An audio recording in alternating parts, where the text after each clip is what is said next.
Hi team, Miss Swan here to read you the last part of chapter 9. Okay, so we're starting off on page 118 and about the middle of the page where there's that little gap. All right. Okay, so remember that beloved Setha and Denver, they all went out to the clearing for Setha to be able to gain clarity about what she should do with her life now that she needs to find some closure, knowing that Hallie is dead. And when she's out there, she starts to feel a grip on her neck and she gets choked. And so it's unclear, but then also suggestive of what really happened to her. So she initially thinks that it's baby Suggs who choked her. But then she starts to feel that the grip of the hand didn't feel like the touch of baby Suggs when she was alive. And it went into those memories of her helping baby Suggs helping Setha when she first arrives to 124 after running away from Sweet Home. And then she comes to the realization that the feeling was the same feeling that she felt when the house would be haunted. But she still has not put two and two together that Beloved is who Beloved is. Okay. Also don't forget the beginning of chapter 8 when Beloved and Denver were dancing and having fun upstairs, but then Beloved all of a sudden turns on Denver, and tells Denver not to tell her what to do, and that the only reason that she's there is that she came back for Setha's face. Remember that. Okay. Beloved came through the door, and they ought to have heard her tread, but they didn't. Breathing and murmuring, Beloved heard them as soon as the door banged shut behind her. She jumped at the slam and swiveled her head toward the whispers coming from behind the white stairs. She took a step and felt like crying. She'd been so close, then closer, and it was so much better than the anger that ruled when Setha did or thought anything that excluded herself. She could bear the hours, 9 or 10 of them each day, but one when Setha was gone. Bear even the nights when she was close but out of sight, behind the walls and doors lying next to him. But now, even the daylight time that Beloved had counted on, disciplined herself to be content with, was being reduced, divided by Setha's willingness to pay attention to other things. Him, mostly. Okay. This is like the first real perspective that we get from Beloved, besides just other characters being in scenes with her and talking to her.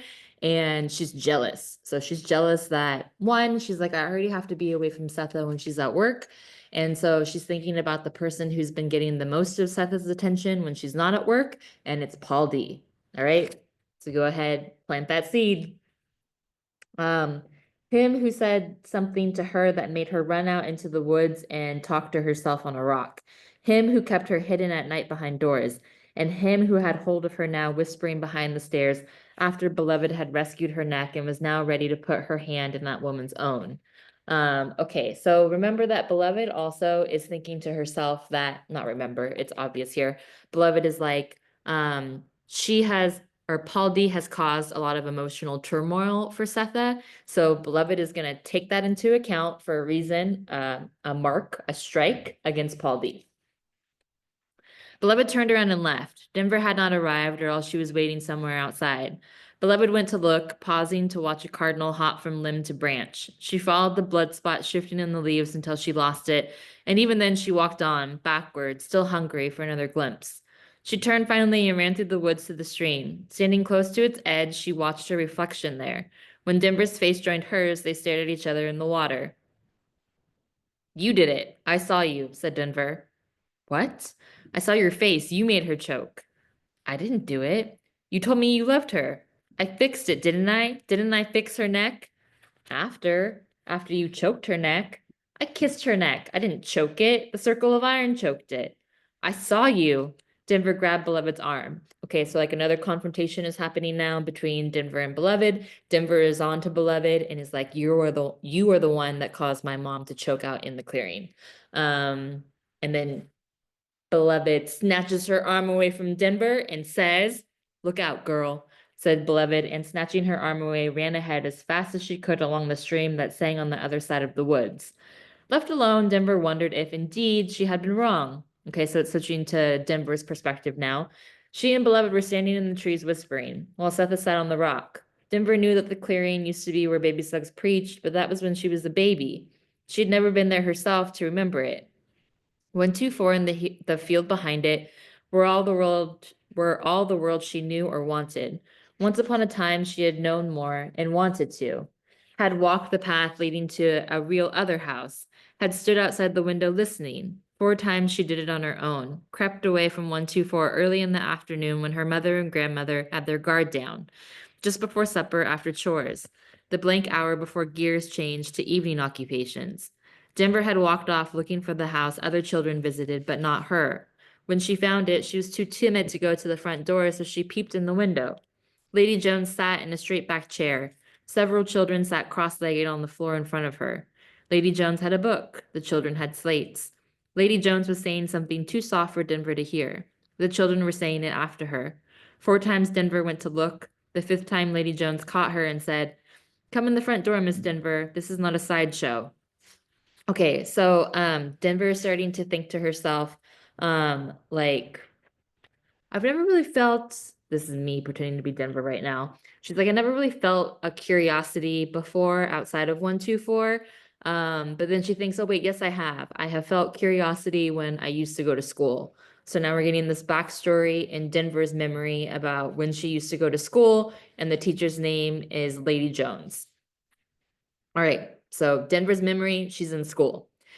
So she had almost a whole year of the company of her peers, and along with them learned to spell and count. She was 7, and those 2 hours in the afternoon were precious to her, especially so because she had done it on her own and was pleased and surprised by the pleasure and surprise it created in her mother and her brothers. For a nickel a month, Lady Jones did what white people thought unnecessary, if not illegal. Crowded her little parlor with the colored children who had time for and interest in book learning. The nickel, tied to a handkerchief knot tied to her belt that she carried to Lady Jones, thrilled her.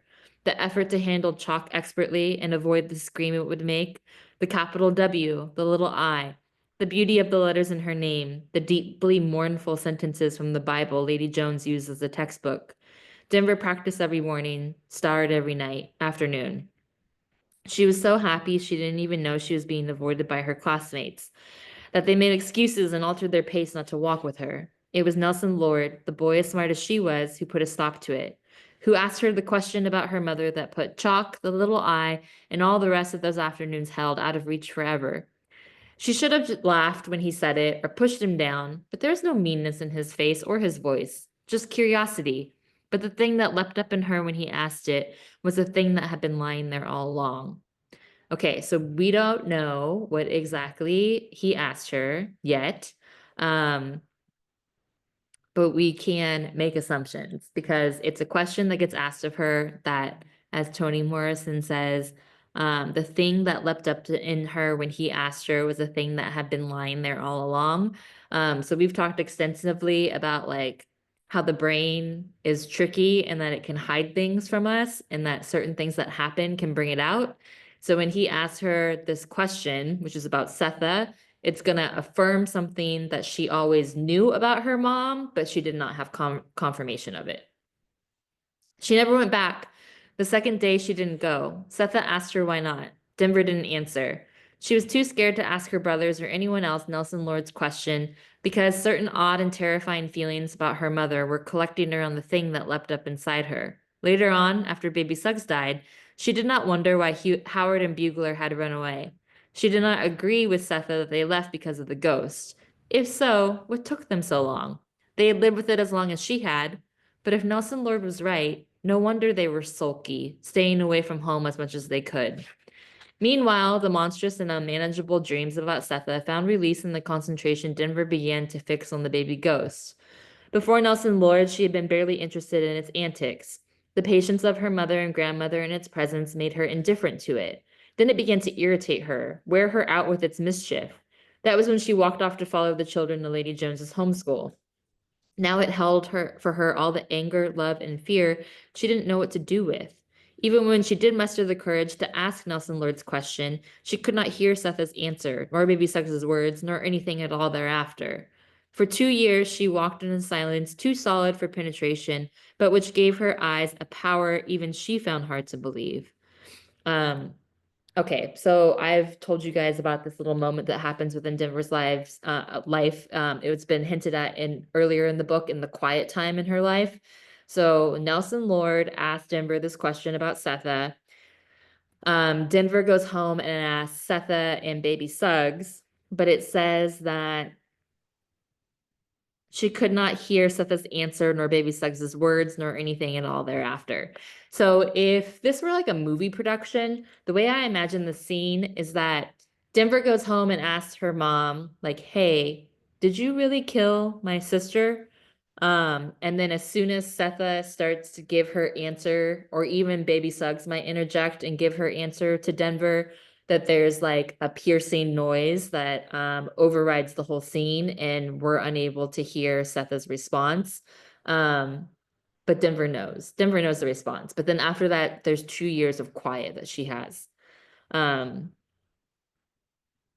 Okay, the black nostrils of a sparrow sitting on a branch 60 feet above her head, for instance. For 2 years, she heard nothing at all, and then she heard close thunder crawling up the stairs. Baby Suggs thought it was here, boy, padding into places he never went.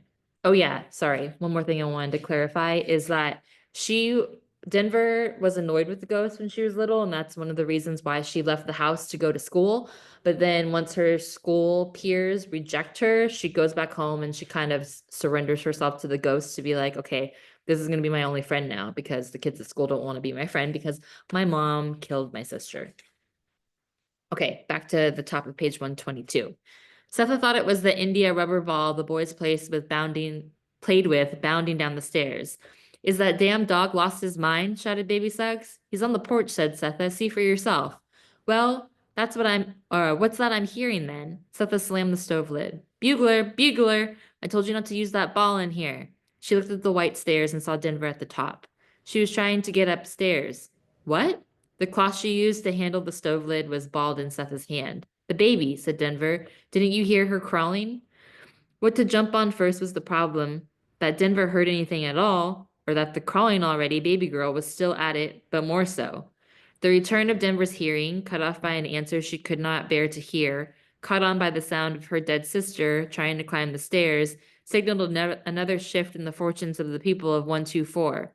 From then on, the presence was full of spite. Instead of sighs and accidents, there were pointed and deliberate abuse. Bugler and Howard grew furious at the company of the women in the house and spent in sullen reproach any time they had away from their odd work in town, carrying water and at the stables, until the spite became so personal it drove each off. Baby Suggs grew tired, went to bed and stayed there until her big old heart quit. Except for an occasional request for color, she said practically nothing, until the afternoon of the last day of her life when she got out of bed, skipped slowly to the door of the keeping room, and announced to Setha and Denver the lesson she had learned from her 60 years a slave and 10 years free, that there was no bad luck in the world but white people. They don't know when to stop, she said, and returned to her bed, pulled up the quilt, and left them to hold that thought forever. All right, so that's quite a last line from Baby Suggs at the very end of her life. Um, all right, so we've been given so much information. 124 used to be this really bustling, lively place. It was a stop on the Underground Railroad. People would go there to get messages, to get fed, to hear Baby Suggs preach. After Setha kills Beloved, 124 shuts down. It's no longer the safe place. And we're going to get more details of this later, but it also stops baby Suggs and being this pillar of the community when Setha also kills Beloved too. And so all of that compounded with the ghost haunting the house, it exhausts everyone in it. So Howard and Bugler, they dip because they're like, we're not going to be part of this anymore. The ghost doesn't want us here, so we don't want to be part of this either. And you have to think about the ghost point of view is that the ghost is trying to get answers for why she was killed. And the more time that goes on and doesn't receive an answer, the more angry the ghost gets. Okay, back to Baby Suggs. The last thing Denver is remembering that Baby Suggs told both her and Setha is that there's no bad luck in the world but white people. They don't know when to stop, she said, and returned to her bed, pulled up her quilt, and left them to hold that thought forever. Shortly after, Setha and Denver tried to call up the reason with the baby ghost, but got nowhere. It took a man, Paul D, to shout it off, beat it off, and take its place for himself. And carnival or no carnival, Denver preferred the venomous baby to him any day. During the first days after Paul D moved in, Denver stayed in her emerald closet as long as she could, lonely as a mountain and almost as big, thinking everybody had somebody but her, thinking even a ghost company was denied her. So when she saw the black dress with two unlaced shoes beneath it, she trembled with secret thanks. Whatever her power and however she used it, Beloved was hers. Denver was alarmed by the harm she thought Beloved planned for Setha, but felt helpless to thwart it. So unrestricted was her need to love another. The display she witnessed at the clearing shamed her because the choice between Setha and Beloved was without conflict. Okay, so let's point our attention to the italicized hers. If something is hers, his, mine, there's this idea of ownership that goes along with it. So Denver wants Beloved to be hers. We already know that Beloved wants Setha's face to be hers. And then Setha, we're unclear of what hers is because we know that she has all of this love to give, to offer, as Beloved and Denver both recall from Denver's birth. And now Paul D is in the scene and he's causing competition for Setha's love too. And so I guess a question that Toni Morrison would want us to ask ourselves is, when you live in a society where so many things are constrained, or there's limits in it, or things feel finite, does that also apply to something that gives us so much like love does? So, like, is Setha's love finite, or is there enough for everyone? And when we live in a society that constantly tells us that things are finite or that there's only so much for a certain amount of people to go around, how does that teach us about things like concepts like love? That's a social currency, not like a real currency or not like a real good or service. Okay, let's keep reading. Walking toward the stream beyond her green bush house, she let herself wonder what if Beloved really decided to choke her mother. Would she let it happen? Murder, Nelson Lord had said. Didn't your mother get locked away for murder? Wasn't you in there with her when she went? Okay, so now we get Nelson Lord's question for real. It was the second question that made it impossible for so long to ask Setha about the first. The thing that leapt up had been coiled in just. I just have to pause and say that Toni Morrison is a storytelling genius. She gives you all these little trickles of information along the way that when you know something or when something gets confirmed and you know it based on the little hints that she's given along the way, it feels so satisfying. Okay. It was the second question that made it impossible for so long to ask Setha about the first. The thing that leapt up had been coiled in just such a place, a darkness, a stone, and some other thing that moved itself. Okay, things that coil, something like a snake. So like asking this question for Denver, it feels like something that is so dangerous and poisonous because it could potentially kill or harm her. And we've talked about this a lot with Paul D and Setha, that sometimes your brain, and this is real. We have this thing called cognitive load that your brain can only handle so much information. But Denver is also exploring that here in this passage. Okay, she went deaf rather than hear the answer, and like the little 4 o'clocks that searched openly for sunlight, then closed themselves tightly when it left, Denver kept watch for the baby and withdrew from everything else until Paul D came. But the damage she did came undone with the miraculous resurrection of Beloved. Just ahead at the edge of the stream, Denver could see her silhouette, standing barefoot in the water, lifting her black skirts up above her calves, the beautiful head lowered in rapt attention. Blinking fresh tears, Denver approached her, eager for a word, a sign of forgiveness. Okay, Denver, here we learn that as Denver is processing all of these memories, she's crying because she's overwhelmed with emotion. Denver took off her shoes and stepped into the water with her. It took a moment for her to drag her eyes from the spectacle of Beloved's head to see what she was staring at.